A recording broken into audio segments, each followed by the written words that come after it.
Bon vespre. Avui reprenem les xerrades de teologia d'aquest curs, com ja vam anunciar la darrera vegada.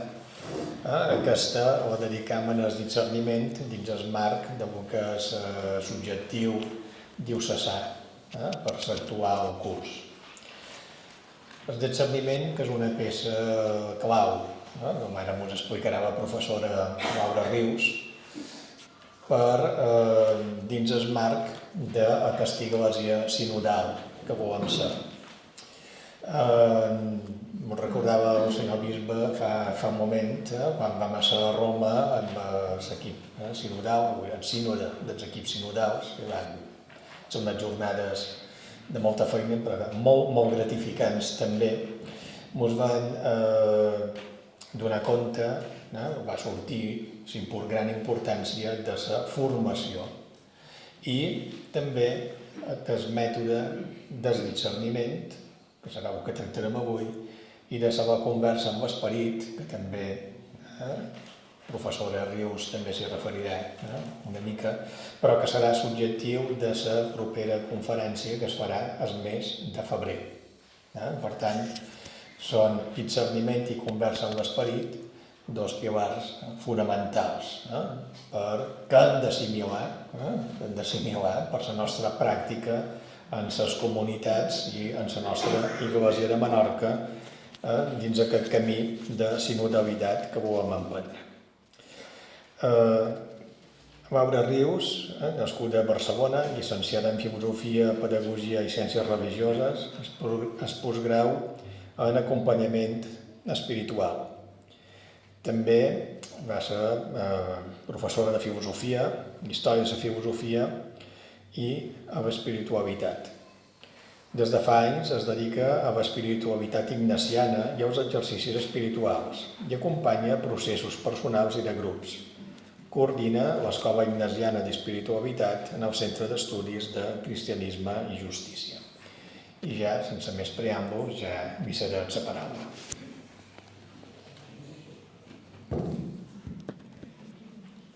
Gràcies, Miquel. I gràcies al senyor bisbe i al bisbat per convidar-me a compartir amb vosaltres aquest tema tan essencial com és el discerniment i en aquesta època tan significativa com és el desenvolupament d'una església sinodal. En el vostre esquema veureu que hi ha 4 apartats i pot agafar una miqueta, diguéssim, de por de dir ui, que llarg serà això. Bé, en realitat, aquests 4 apartats responen solament a 2 preguntes. La primera, per què ens cal discernir? És a dir, els fonaments. I això ho veurem en l'apartat primer i segon. I la segona pregunta és, i com ho fem? I aquí ens trobarem els apartats 3 i 4. I si vosaltres poseu una miqueta d'atenció, us fixareu que les persones, quan hi ha alguna cosa essencial a les nostres vides, les 2 preguntes que més ens importen és per què he de fer això i com ho puc fer. Doncs vinga, comencem. Primer, i en aquests fonaments, fixeu-vos, el discerniment no és una teoria que ens hem inventat. El discerniment és una realitat humana, profundament arrelada a la pròpia natura de l'ésser humà. Si nosaltres anem a l'Amazones, què ens trobarem? Ens trobarem que aquelles mateixes tribus, què fan? Escolten a veure quin és el cant dels ocells per veure quin missatge estan donant. Miren els núvols a veure què està dient el cel. Es fixen en el corrent dels rius per veure, escoltar quin és el missatge. I tot això per orientar la seva vida. I el mateix ho podem trobar a les cultures asiàtiques d'una manera diferent, però allà tenim tota la cultura hindú que posa el discerniment com a eix central del peregrinatge de la vida. Per què? Per discernir l'aparença de la realitat. veu que aquell medi no és el que el seu pare li està proposant i se'n va a pregar, a discernir. Podríem continuar molt més, però no em vull tampoc allargar. El fet de Getsemaní també és un moment clar de discerniment de Jesús i numeroses frases seves en l'Evangeli indiquen que Jesús discernia. Jesús estava a l'escolta del seu pare. Per tant, fixeu-vos, el que hem fet fins aquí és donar-nos compte de què? De que discernir és una actitud pròpiament humana. Ens uneix a Déu i ens converteix en instruments seus. És un do que hem de demanar i ens hem de fixar en Jesús per veure com ho feia. Però llavors, si hem vist i veiem la grandesa del discerniment, què és important també? Adonar-nos què van fer les comunitats que van seguir el testimoni de Jesús. I mirant les primeres comunitats cristianes ens adonem que vivien discernint. Fixeu-vos, en elles, i això ho podem veure al llegir el llibre dels Fets, el discerniment era habitual i ho feien sempre en el marc de la fe, de la comunió, i eren conscients de que l'Esperit Sant els guiava a tots. Quins mètodes utilitzaven? La pregària, el dejuni, l'oració personal o comunitària, busquen la il·luminació de l'Esperit Sant, escolten el que passa al seu entorn per veure com actuava l'Esperit i seguir-lo. Hi ha debats comunitaris per buscar el consens il·luminat per l'Esperit Sant i busquen la confirmació de l'autoritat apostòlica. Tots aquests elements els trobem presents en la vida de les primeres comunitats. Tenim diferents, escenes que ens parlen i descriuen com ho feien. Primer, quan Pere presenta els criteris per l'elecció d'un nou apòstol, diu que el criteri ha de ser que hagi sigut testimoni de la resurrecció del Crist i que hagi viscut amb nosaltres tots els temps de Jesús. I aleshores què fan? La comunitat presenta dos candidats. Tota la comunitat prega i ho tiren a sorts. Mireu, la loteria no és que sigui un mètode de l'Esperit Sant, però anem a fixar-nos en un detall. Què vol dir tirar-ho a sorts? Vol dir que som conscients que l'Esperit parla en la senzillesa de cada dia, en el que ens passa. El discerniment i l'Esperit, amb tot respecte, no és qüestió de visions. És qüestió d'obrir el cor a Déu i a la realitat. Més endavant, també els apòstols, què proposen? Proposen l'elecció de 7 diaques de llengua grega. Es reuneixen tots els deixebles, indiquen els criteris, la comunitat escull en aquests diaques, els presenten als apòstols i els apòstols els imposen les mans. Fixeu-vos, un discerniment per al servei. El discerniment és per fer real el regne de Déu. O la comunitat d'Antioquia discerneix i envien a Bernabé i a Saula per a la missió. I ells fan la missió en els pobles pagans i quan tornen ho expliquen i en fan partíceps a la comunitat. Tots coneixem el concili de Jerusalem. Fixeu-vos, discernir no estalvia conflictes. Davant de la dificultat, entre conciliar els cristians d'origen pagà i d'origen jueu, el tema no ho veuen clar, es discuteix, però diu els fets que ho discuteixen entre els apòstols i els ancians, amb la participació de tota l'Església. I després d'escoltar totes les opinions, diu, Santiago proposa la solució i tota l'assemblea l'accepta. Tenim també un altre cas, el de Pere. Pere, en aquest cas, sí que ens diu l'escriptura que té una visió, que li diu, Pere, menja de tot. No anava a referir-se al menjar, sinó era per donar també entrada, acollida als pagans dintre de la comunitat, que en aquell moment estava formada majoritàriament per jueus.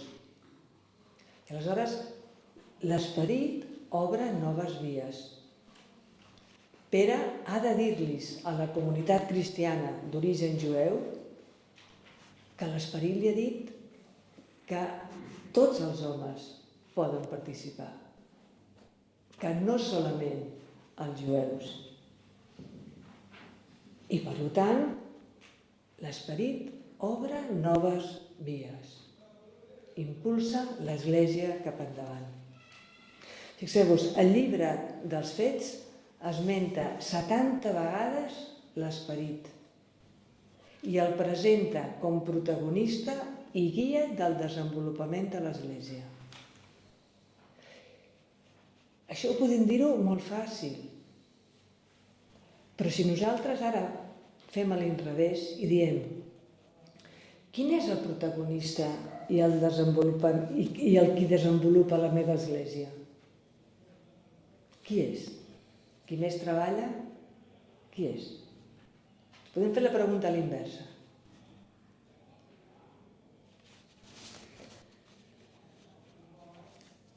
Si nosaltres mirem les epístoles de Pau, seguint amb aquesta idea de veure com el discerniment és clau al llarg de tota la història cristiana, les epístoles estan plenes d'exhortacions a les comunitats cristianes perquè discerneixin,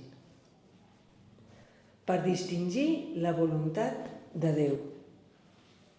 I per Pau té una característica, diguéssim, molt clara, i és, primer, discernir és un estil de vida, no és una tècnica. És una manera de posar-me davant de la realitat. I és una manera de veure la realitat i d'actuar que és possible gràcies a la meva transformació interior. Fixeu-vos, la cita de Romans és importantíssima per això del discerniment. Diu, no us emmotlleu al món present, deixeu-vos transformar i renovar el vostre interior perquè pugueu reconèixer, discernir, quina és la voluntat de Déu, allò que és bo, agradable a ell i perfecte. No té pèrdua cap frase, cap paraula. Deixeu-vos transformar. Això vol dir que hi ha algú que ens transforma. Qui? L'esperit. Deixeu-vos transformar i renoveu el vostre interior. Així, per què? Si ens deixem transformar i renovem, podrem discernir la voluntat de Déu. També hi ha la cita d'Efesis, no? En altre temps éreu tenebres, però ara que esteu en el Senyor sou llum, viviu com a fills de la llum. Perquè el fruit de la llum és aquest, bondat, justícia i veritat. sapigueu reconèixer el que és agradable al Senyor. Fixeu-vos, aquí repeteix una miqueta el d'abans, no? Què hem de buscar? El que és agradable a Déu, el que Déu vol. No? I tornem a lo de fa una estona, sintonitzar amb aquest Déu que és Pare i que vol el bé per cadascú dels seus fills. La cita de Corintis també és molt clara. Alguns diuen, tot és permès, però sapigueu que no tot convé. Tot és permès, però no tot edifica. Que ningú busqui el propi interès, sinó el dels altres. Fixeu-vos, no? Tot és permès, però no tot edifica. Per això cal discernir. Clar que tenim llibertat, clar que hi ha moltes coses que són bones. Però si volem edificar el regne de Déu a la comunitat i en el món, tot no és igual. Ens cal discernir. Ara aquí, sí, al llarg de la tradició, però ho passo una miqueta per damunt perquè ja ens hem fet, no? Ja és una miqueta més tard. Tenim tota la tradició dels pares, no? Dels segles 3, 4 i 5, tant des de la tradició oriental com l'occidental, no?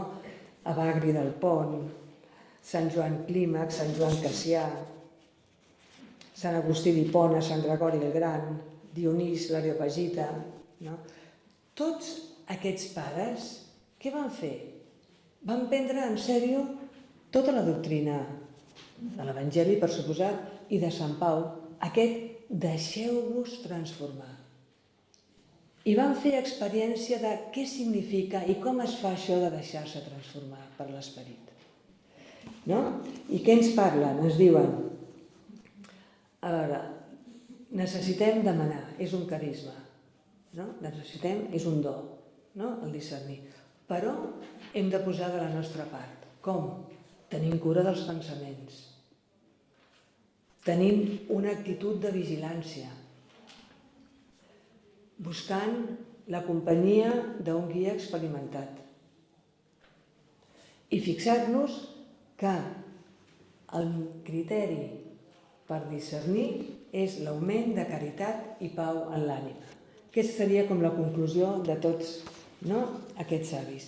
També l'escolàstica no va abandonar, no? En els segles XII i XIII no va abandonar tota la importància del discerniment, però la va enfocar més cap al vessant de la prudència a l'hora d'actuar.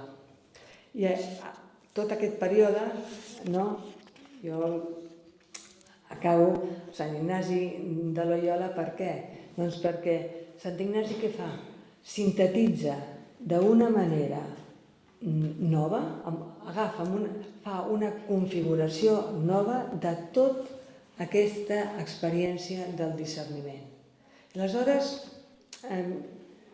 sí, tota la seva teoria, amb què podem resumir? Cada persona és única i rep una crida del seu creador. I per tant, si rep una crida, hi ha un llenguatge de Déu que cadascú en el seu interior pot discernir, pot desxifrar. Però Déu també es troba en les circumstàncies i per tant també cal discernir aquestes circumstàncies. Què hem de buscar? Hem de buscar el que més ens apropa a aquest Crist. Per Sant Ignasi, que ho veurem ara a continuació, ell ens dona tot aquest codi per com hem d'escoltar el nostre interior, per desxifrar aquest esperit. Aleshores passem a aquesta tercera part, que és el com. Com faig tot això?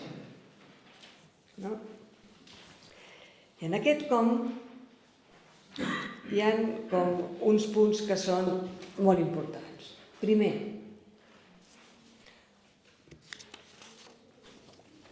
El discerniment és una experiència, no és un mètode.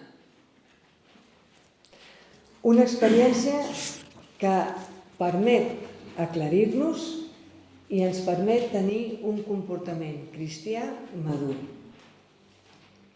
Discernim entre coses bones, perquè no es discerneix entre una cosa bona i dolenta. Si jo sé que una cosa és dolenta, ja no la faig, ja he discernit. Jo he de discernir quan no sé si la cosa bona A o la cosa bona B és la que convé per al regne i per la meva vida. Discernir no és elegir, que a vegades diem, sí, jo ja he discernit, i el que volem dir és que ja he escollit. No. Discernir és previ a escollir. Discernir és com l'actuació d'un sentit intern que el podem cultivar.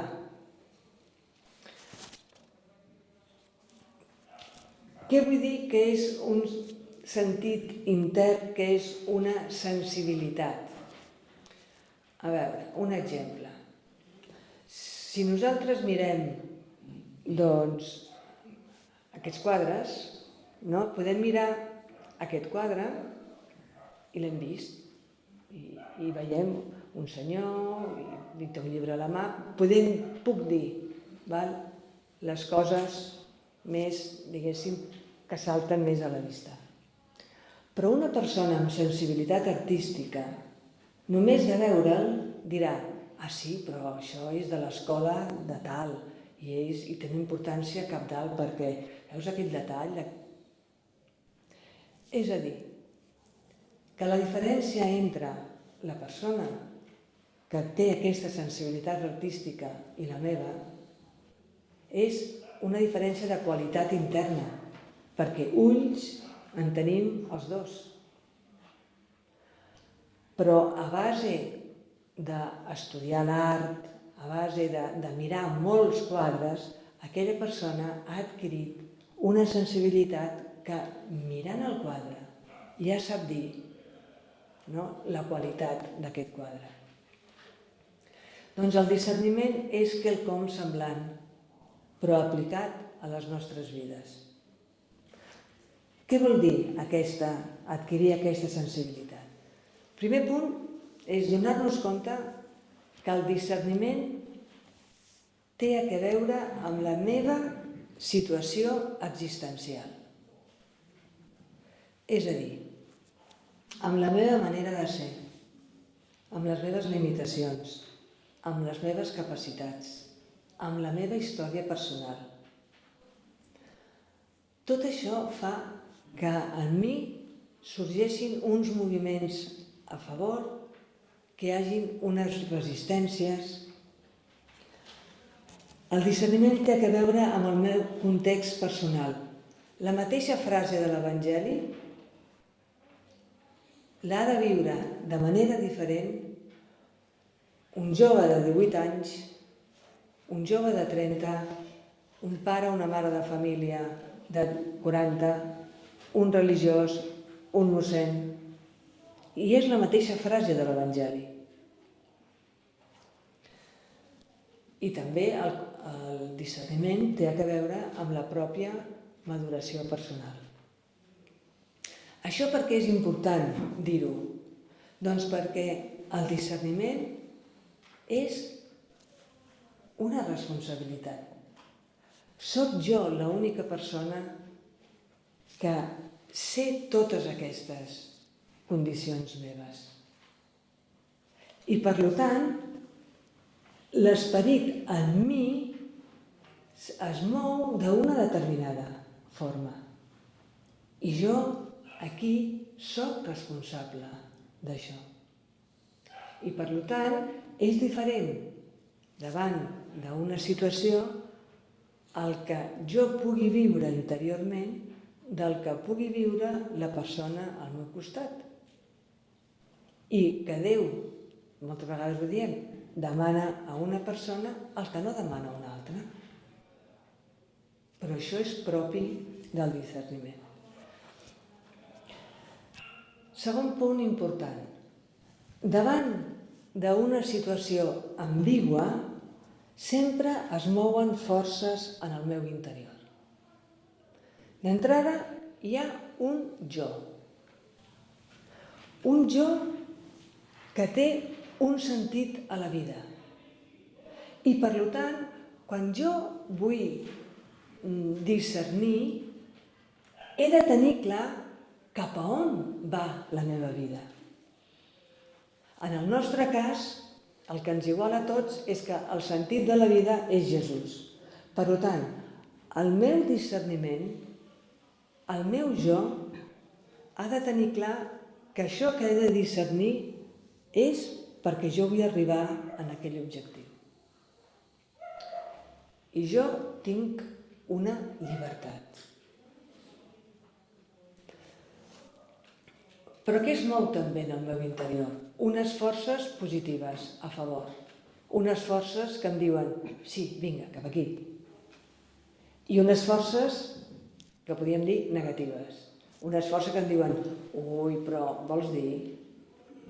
El que tradicionalment, què hem dit? L'àngel bo i l'àngel dolent. Bé, li posem el nom que li posem, però són unes forces internes que sempre se'ns posen, diguéssim, en moviment. I aquí és quan moltes vegades no sabem com decidir. Val? El tercer punt important, com discerneixo jo aquests moviments? Doncs he de mirar quina és la direcció de la meva vida. Si la meva vida va cap endavant, és a dir, estic bàsicament content del que faig per als altres, de la meva feina, de la família, amb limitacions, com tothom, però em sento satisfet, em sento en sintonia amb l'Evangeli. Si la meva vida, repeteixo, tot i les limitacions, etc., o les dificultats normals que puguin sorgir, doncs jo veig que va cap endavant. Quan he de discernir, he de fer cas de la força que m'anima a seguir endavant. I he de no fer cas de la força que em posa frens i que normalment em posa frens a base de pors. Vols dir que això ja tindrà èxit? Ningú ho fa, no? Són d'aquestes típiques expressions que ens surten. I a l'inrevés, si la meva vida està anant, podríem dir, cap avall o està frenada, no em ve de gust fer res, estic com més egoista, no m'interessen els altres, no? Estic molt apàtica. Si estic en aquesta direcció, aleshores, a quina força he de fer cas? Hi ha una força que em posa, diguéssim, un neguit, no? Que em diu, escolta, espavila, però què fas? No? Hi ha una força que em crea malestar. Aquesta és la força bona. Aquesta és la força bona, que em crea malestar perquè jo canviï de sentit. I en canvi la força que em diu, no, deixa, tothom ho fa, no importa. Si total no canviarà res a la vida, ja pot seguir així. Aquesta força, no?, que vol que jo continuï d'aquesta manera, val? Aquesta força jo la he de rebutjar, perquè és la negativa. Aquest és el llenguatge de Déu en el nostre interior. I normalment tendim a quedar-nos aquí. Dir, bueno, he sentit això, val? Però l'important és adonar-nos, primer, que sentir aquestes forces no diu res de la qualitat moral de la persona. A on està la qualitat moral? En la resposta. en com reacciono jo. El primer, doncs, què he de fer? Adonar-me d'això que m'està passant. En quin sentit jo vaig a la meva vida, quines són les forces que estic sentint i a on vull anar. A on vull anar? Adonar-me d'això, interpretar-ho i reaccionar. Com reacciono quan em sento que m'enfonso? De quina manera surto? Doncs, primer, procurar sortir d'aquest sentit apàtic. Com puc sortir? Una trucada a un amic, un dir, doncs, vaig a llegir aquest llibre, un posar-me en pregària, fer alguna cosa. Acceptar també la pròpia realitat personal. A vegades estem fluixos, doncs per què? Perquè s'ha posat en evidència un defecte propi. Doncs és que no passa res si et pica una miqueta, no passa res. Val? Fomentar la generositat. Acudir més a la pregària, fer alguna cosa a favor del proisme. És a dir, fixeu-vos, anar reaccionant en contra d'aquesta, diguéssim, apatia, d'aquest enfonsar-se. I sobretot, posar-me a la llum de la fe, mirar el Crist, mirar Jesús, què feia Jesús en aquestes circumstàncies, i amb fe i confiança reaccionar. I què passa si els moviments m'animen? Doncs, d'entrada, agrair. Agrair i procurar seguir endavant. Intensificar, demanar humilitat. Sent encara més generosa en la solidaritat. I fer memòria de totes aquestes experiències positives. Per què? Per quan arribin els mals moments. Aleshores, per què és important aquest reaccionar? Perquè en el reaccionar se'ns farà la llum. I això, doncs, és el que precisament buscàvem amb el discerniment. I perquè amb tots aquests moviments interns és com l'Esperit Sant fa la seva acció en mi i a través meu passa a la realitat que m'envolta. I per tant, com dèiem al començament, m'estic convertint en instrument de Déu. Aleshores, aquest llenguatge dels moviments interns passa exactament igual quan nosaltres estem en un grup o en una comunitat. Una comunitat no és res més que el cos de Crist. I els mateixos moviments de tenir, diguéssim, forces que empenyen cap a una direcció, que construeixen comunitat, o forces que disgreguen la comunitat, que cadascú va per als seus pensaments. Doncs el mateix que passa en una persona passa en una comunitat. I aleshores què hem de fer? Exactament el mateix que parlàvem a nivell personal.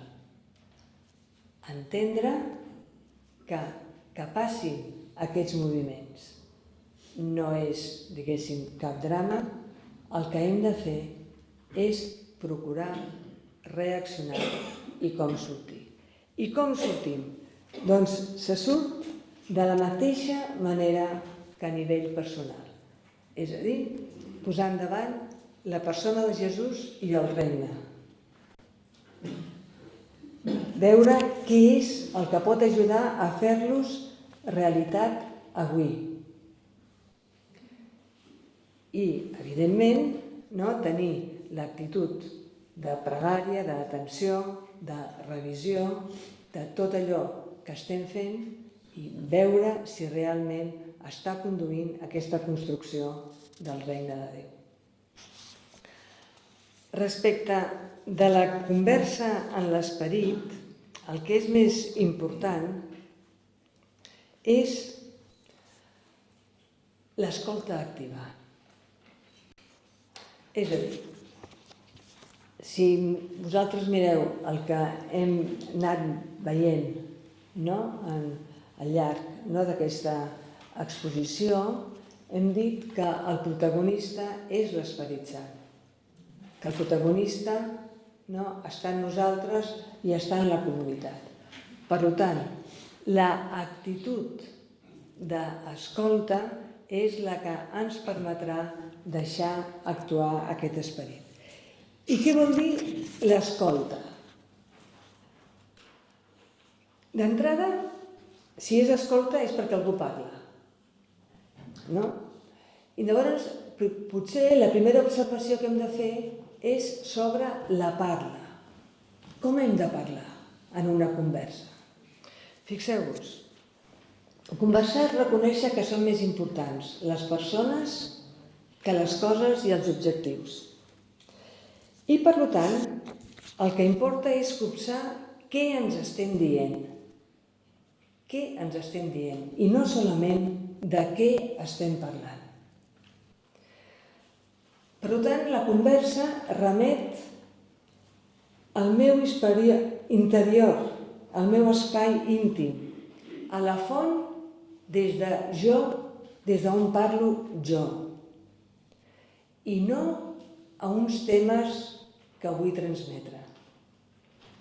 Per tant, el més important en una conversa és que cada persona es situï en la pròpia autenticitat interna. Què és el que jo vull dir? Honestament.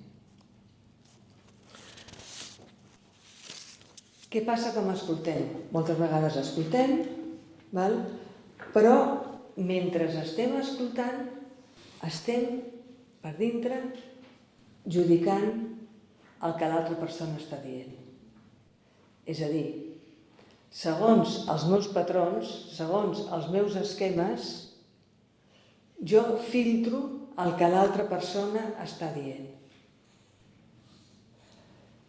Aquesta escolta difícilment deixarà que l'esperit actuï.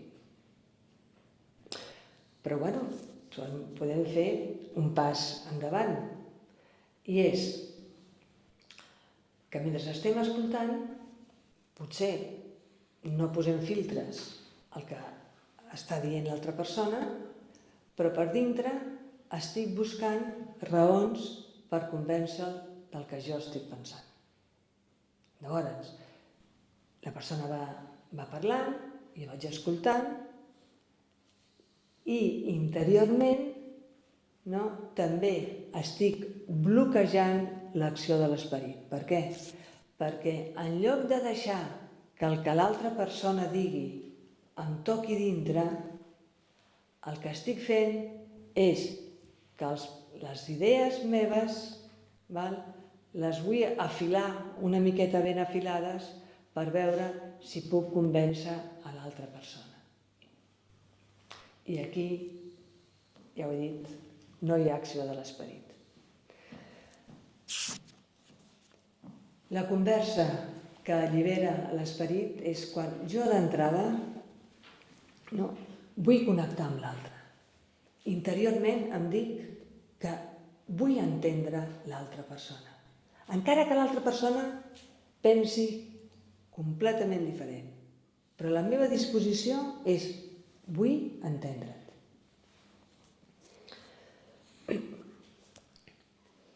Deixo que la persona sigui ella, que s'expliqui com és.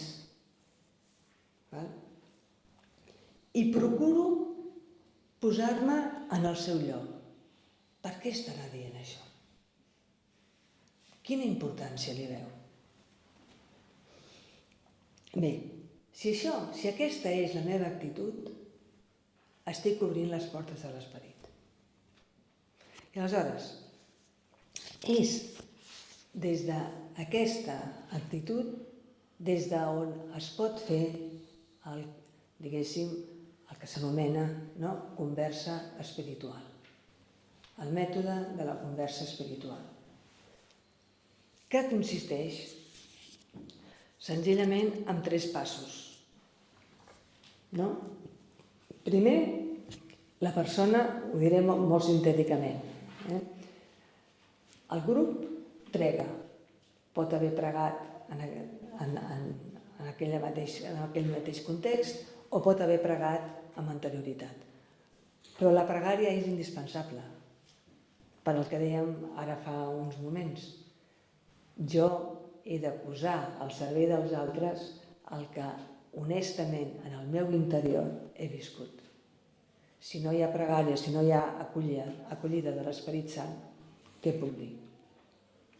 Doncs aleshores, després de la pregària, es reuneix el grup i cada persona expressa durant, posem uns 4 minuts, expressa sobre el tema de la conversa el que interiorment ha viscut, ha sentit. Després d'escoltar a cada persona es deixa un minut o un breu temps de silenci. Per què? Perquè jo pugui interioritzar i valorar i acollir el que l'altra persona ha dit. Quan han parlat totes les persones, aleshores es deixa de nou uns altres 3 minuts de silenci per interioritzar. I es fa una segona ronda. La segona ronda consisteix que jo em faig ressò del que han dit els altres. Que jo puc dir, a mi m'ha arribat això que has dit tu de... i ho dius. I així és cadascú, fer ressò del que han dit. S'acaba aquesta segona ronda, uns altres minuts de silenci per acollir el que s'ha estat dient i es fa una tercera ronda. En aquella tercera ronda ja és més espontània. Fixeu-vos, si vosaltres ho heu provat, aquesta tercera ronda normalment és, diguéssim, de sorpresa, d'alegria, el poder que té els 2 passos anteriors. Com s'arriben interiorment a transformar les actituds. I es va arribant a consensos. Fixeu-vos que senzill és la conversa espiritual. Després es pot concretar molt més i hi ha més, diguéssim, situacions, Però fixeu-vos que és senzill, perquè la presència de l'esperit és senzilla. Això és pel que fa a la conversa espiritual. Després també està el que diem discerniment en comú. El discerniment en comú és més complex. Per què? Perquè la conversa espiritual a què ajuda? Ajuda a fer comunitat. Ajuda a sentir-nos germans i germanes en aquesta missió de fer reina. I això uneix sempre i produeix alegria, produeix joia, produeix pau. Però això és diferent a un deliberament en comú. El deliberament què demana? Demana que hem d'arribar a una conclusió final. S'ha de discernir entre una pregunta que es fa, i aleshores aquesta pregunta hem d'arribar a una, entre cometes, solució. És diferent de la conversa. Aleshores, en un discerniment és més complex aquest joc d'opinions contràries. Però, tot i així, sempre hi ha aquest moment de pregària inicial, aquest moment d'explicar les diferents postures i en aquest expressar-se es va arribant a aquest consens. Els conflictes possibles que poden haver-hi dintre d'una deliberació en comú no sempre s'han de resoldre en aquella sessió. Si la sessió es posa realment tensa perquè no s'arriba a un consens, més val plegar aquella sessió i reprendre-la un altre dia. Bé, aquí solament respecte de la deliberació en comú solament queda el punt de la confirmació. Què és la confirmació? La confirmació és avaluar que realment aquella decisió que s'ha pres està produint els fruits del regne que s'havien proposat. Això comporta que s'ha d'acompanyar l'aplicació de la decisió i veure si tots els elements que s'havien buscat en aquella decisió, si tots els elements s'han complert o quins són els factors que han afectat el procés i han impedit que es realitzés el fruit. Jo aquí acabaria dient que en la vida cristiana el discerniment hauria de ser l'actitud bàsica i característica dels cristians, de les comunitats cristianes, a nivell personal i comunitari, tal com ens està indicant el símbol. El que és central en l'ensenyament de Jesús és la relació amorosa amb Déu, revelat com a Pare, que ens convida a l'exercici responsable de la llibertat de fills. I acabaria amb aquesta cita de Sant Pau a Gàlates. Nosaltres, quan érem menors d'edat, vivíem esclavitzats a les forces còsmiques. Avui en dia no vivim esclavitzats a forces còsmiques, però vivim esclavitzats de l'internet, de la intel·ligència artificial, etc. Diu, però en arribar a la plenitud dels temps, Déu va enviar el seu propi fill, el fill de dona, i sotmès a la llei amb la missió de rescatar els que vivien sota la llei i atorgar-nos la dignitat de fills adoptius. I sent com som fills, Déu va enviar al centre dels nostres cors l'esperit del seu fill, un esperit que clama Abba, Pare, així que ja no ets esclau sinó fill. Bé, doncs, desitjo que aquest esperit us ajudi i us animi a tots a realment a ser aquests testimonis del Crist en aquest món que tant necessita del seu amor. Gràcies per escoltar.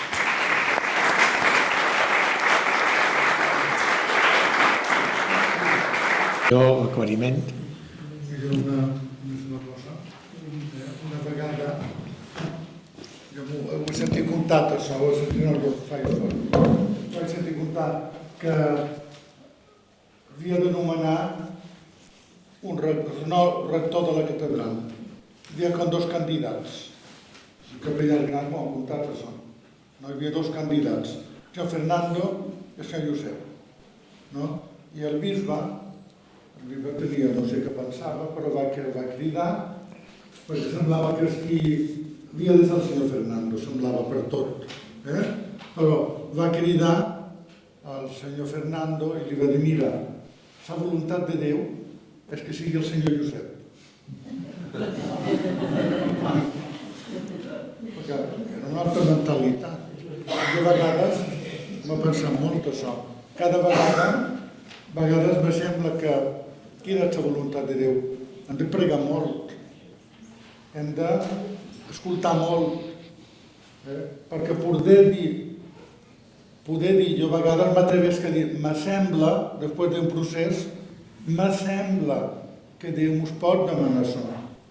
Però tenir la gossadia, no m'atreveix, de dir, mira, Déu, la voluntat de Déu és això. No m'atreviria. I doncs les gràcies a Déu, ara me fui de Riu, a la senyora Riu, perquè mos ha ajudat. Mos ha ajudat perquè estem fent un procés de discerniment. I no ho pot fer, ho hem de fer junts. Hem de pregar junts, i hem d'escoltar junts, i hem d'ajudar-nos uns a altres. I donar petites passes en el que creiem, molta humilitat, sempre molta humilitat, el que Déu mos demana en un moment. I això m'ha ajudat molt, no? Toca no anar per mal camí, A Menorca me sembla que no anar per mal camí, que el procés que feim de sinodalitat, me sembla que anem per bon camí, però dic també me sembla, puc estar també, però si ho fem junts i tenim aquesta caritat entre nosaltres i llibertat entre nosaltres per expressar-nos, també això també és una ajuda, us ajuda molt. I jo li dono les gràcies, la ponent, perquè m'ho has il·luminat molt. Ho has dit tan ben dit tot.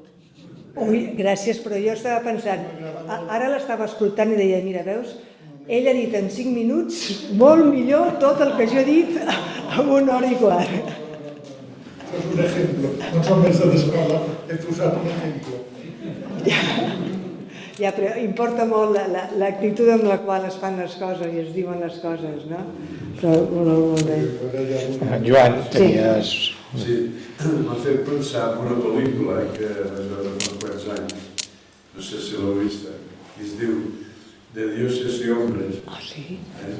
I quan hem de decidir aquella comunitat de monjos traverses entre anar-se'n o quedar, perquè si l'heu vist recordareu que estaven en una situació molt crítica, amenaçats de mort, i es van donar temps perquè pregaven i van arribar finalment a un acord, que es havien de quedar allà, posant-se a morir, quan de fet va succeir. I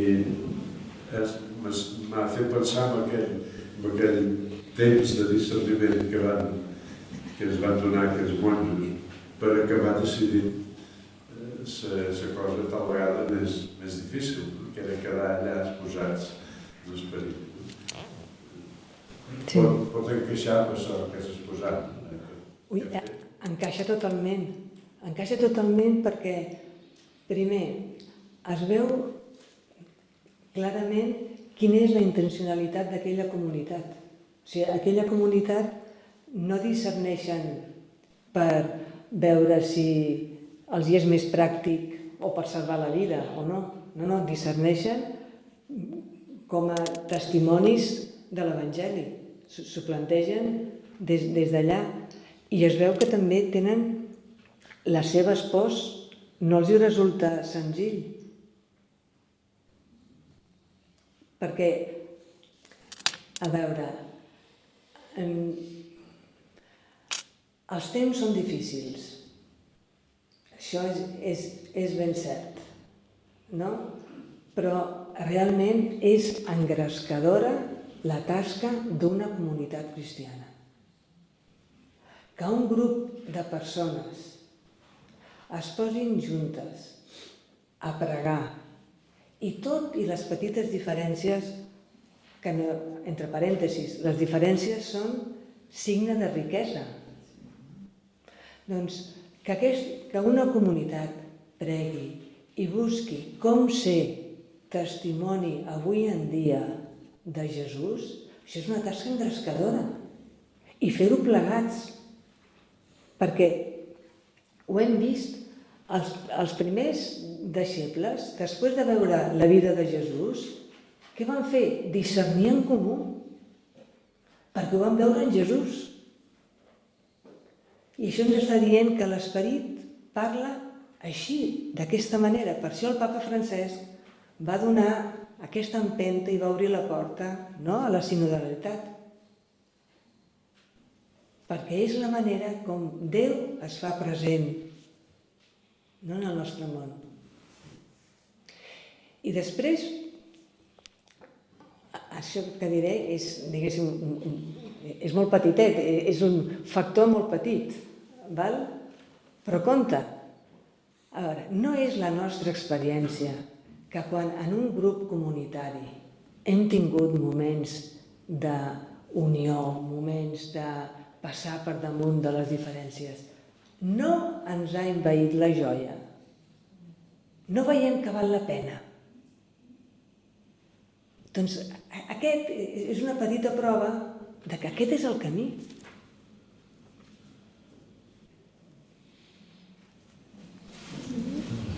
Joan. Una qüestió molt senzilla. Es pot discernir amb l'altre dins del context del matrimoni cristià.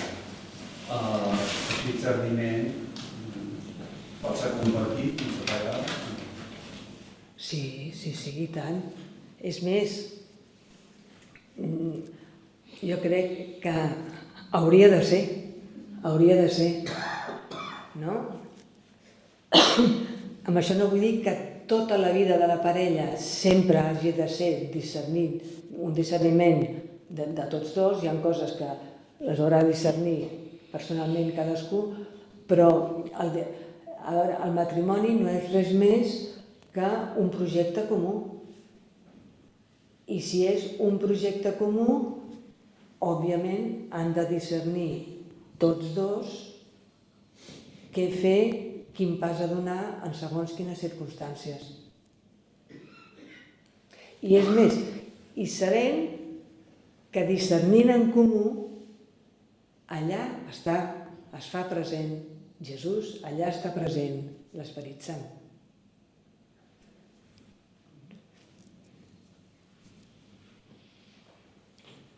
Molt bé, mira, moltes gràcies a Laura Rius, crec que ha estat una xerrada molt clarificadora i a més ara tenim la sort que ho podem veure les vegades que vulguem, si la volen tornar a sentir, perquè ja d'aquí uns dies estarà com les anteriors.